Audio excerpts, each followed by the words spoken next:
अस्सलाम वालेकुम। अल्लाह ताला हमको ज़बरदस्ती की मोहब्बत और लालच से महफूज रखे। आज का वाक़या जिन साहब का, उन्होंने अपना नाम बताने से मना तो नहीं किया, लेकिन क्योंकि उन्होंने काम ऐसा किया है कि उनका नाम मैं नहीं शेयर करना चाहता। ये कहते हैं कि हमारे पड़ोस में एक फैमिली आई थी जो कि अपने चाचू के मकान में रहने आए थे। कह रहे थे कि उनके साथ एक लड़की थी उस मकान में, जो उनकी बेटी थी, वो मुझे बड़ी पसंद आई थी। तो मेरा दिल यही था कि मेरे से बात करे तो मेरे से इसकी दोस्ती हो जाए। तो यहाँ तक कि मैं शादी का भी इरादा कर चुका था उसको देखते साथ ही ना। कह रहे अब कोई हमारा हिसाब किताब ही नहीं बन रहा, कोई आपस में बात करने का किसी भी तरीके से। तो मैंने जो उनके यार केबल की तार जा रही थी तो वही उतार दी ना। तो फिर छत पर आई है तो वो कहती है कि केबल की तार उतरी हुई है आपकी तरफ से, तो वो अगर लगा दें। कहते हैं तो मेरी बातचीत उससे शुरू हुई। तो उसके बाद फिर मैंने और पूछ लिया कि जी कौन से गांव से हैं, तो किधर से हैं, तो ये वो हल्की फुल्की गपशप लगाई। उसके बाद कहते हैं कि वहां पे कोई यूनिवर्सिटी का काम उसको पड़ गया था, तो उस हवाले से उसने मुझे अपना नंबर भी शेयर कर दिया कि ठीक है चलें आप जो। और वहां पे यूनिवर्सिटी मेरे जानने वाले थे, मैंने ओके करा दिया उसका काम। अब फिर हमारी 1-2 महीने बाद होती गई, फिर उस जिद करने लगी कि अब रिश्ता भेजें रिश्ता भेजें रिश्ता भेजें। तो फिर मैंने रिश्ते के लिए घर वालों को भेज दिया। अब जब घर वालों को भेजा तो उन लोगों ने मना कर दिया। वो कहते हैं जी हम खानदान में ही करते हैं। और मेरे अपने घर वालों से भी लड़ के मैंने रिश्ता भेजा था। मेरे अपने घर वालों ने भी मुझको कहा था कि बेटा हम भी खानदान में ही करते हैं, तो तुम ना भेजते तो अच्छा होता। देखो अब मुफ्त में हमारी भी तुमने जल्लत करवा।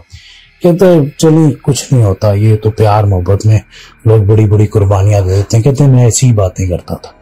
कह रहे फिर उन लोगों ने जब मना कर दिया रिश्ते से तो लड़की ने मेरे से बात करना भी इग्नोर कर दिया। अब उसके अलावा फिर इग्नोर के अलावा बाकायदा मेरे से गुस्सा भी करने लग गई कि क्यों मेरे पीछे पड़े हुए, मेरी जान छोड़ो। हत्ता कि एक दिन उसके वाला साहब ने भी मुझे पकड़ के जलील कर दिया कि बेटा मना कर दिया ना, तो क्या मकसद है बच्ची को बार बार तंग करने का है। तो मैं काफी देर से नोटिस कर रहा था। तो बस इसी वजह से कहते हैं कि मैं बड़ा आपदीदा सा हो गया और बड़ा मेरा दिल टूट गया कि यार क्यों इस तरह हो रहा है मेरे साथ। कह रहे हैं अब पहले तो मेरे दिल में कुर्बानी का जज्बा भी था कि चलो छोड़ दो। कह रहे हैं फिर मैंने कहा नहीं, इसको हासिल करके ही रहना ना। कह रहे हैं अब मेरी जिद बन गई ना वो। तो अब मैंने क्या किया कि ये जो आमल हजरात होते हैं जो कहते हैं कि महबूब आपके कदमों में, और उसके अलावा जो ऐसे भी लोग होते हैं जो इनका पता बता देते हैं या कुछ उनके एक्सपीरियंसेस होते हैं। तो इनके दोस्त ने एक ने बताया कि यार फलानी जगह एक बाबा बैठता तो उसके बाद जा। अब कह रहे उस दोस्त ने फिर फौरन ही मना किया। कहता है ना यार मैंने ऐसी गलती से बता दी तो ना जाए, देख अच्छा काम नहीं है, मैं नहीं चाहता मेरी वजह से बुराई फैले। वो कहते हैं बस बता दिया ना तूने, चल छोड़, अब आगे मेरी मर्जी, तो तेरे ऊपर नहीं कोई गुनाह लगेगा मेरा।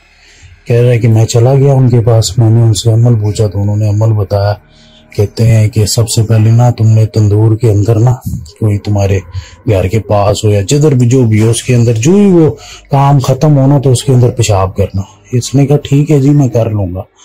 और ये भी कहा कि तुमने 15 दिन पहले नमाजें नहीं पढ़नी, 2 हफ्ते के 3 हफ्ते। इसने कहा मैं तो वैसे ही नहीं पढ़ता।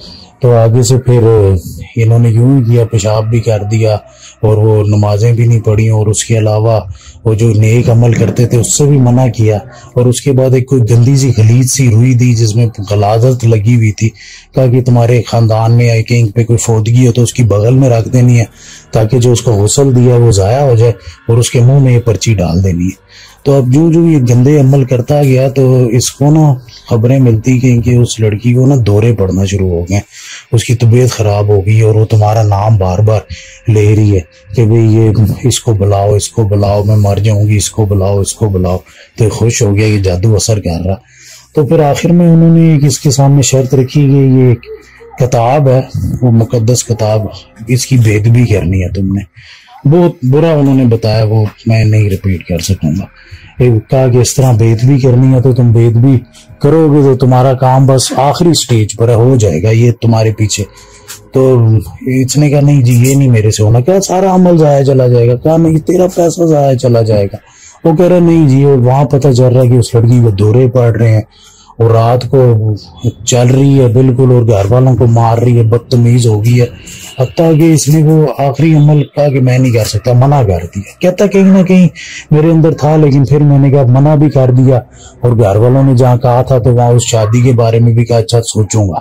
تو اب یہ اس لڑکی کے گھر والوں نے ان کو بلایا کہ جی آ جائیں، اب یہ آپ کا نام ہی لیتی رہتی ہے تو اور ہماری کوئی بات ہی تو شاید آپ سے کوئی حساب کتاب ہو جائے. ٹھیک ہے میں رشتے کے لیے تیار ہوں، کیونکہ میری بیٹی کی حالت نہیں دیکھی جا رہی، میں بڑی تکلیف میں اور بڑے عرصے سے ہم بڑے صدمے میں، اور جو ہم نے یہ 3-4 مہینے گزارے ہمیں پتہ.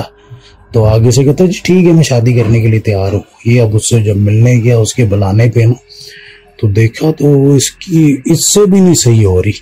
جب اس کو دورہ سا پڑ رہا تو اس نے پکڑ لیا، اس نے گلے لگایا اس کو، پھر وہ کیا کہتے ہیں وہی اس کی دورے والی حالت ہوگی. تو پھر یہ اس کو کہہ رہا کہ صحیح ہو جائے، لیکن وہ صحیح ہو ہی نہیں رہی. وہ دورے سے اس کو پڑتے، اس کا نام لیتی، اس کو گلے لگا لیتی، اور وہی اس کی کیفیت ہوتی، کوئی نارمل نہیں ہوتی، نہ وہ اس طرح باتیں کرتی. اور یہ کہہ رہا تھا اب اس طرح کی خوبصورتی بھی نہیں رہی تھی اس میں، اور نہ ہی کوئی بات رہی تھی. اور اس کے گھر والے باباؤں کو، پیروں کو اور یہ ایسے لوگوں کو نہیں مانتے تھے جو روحانی اور بڑی سختی سے نہیں مانتے تھے. انہوں نے اس لڑکی کا علاج کرایا میڈیکلی بہت زیادہ، لیکن پھر بھی نہیں ہوا.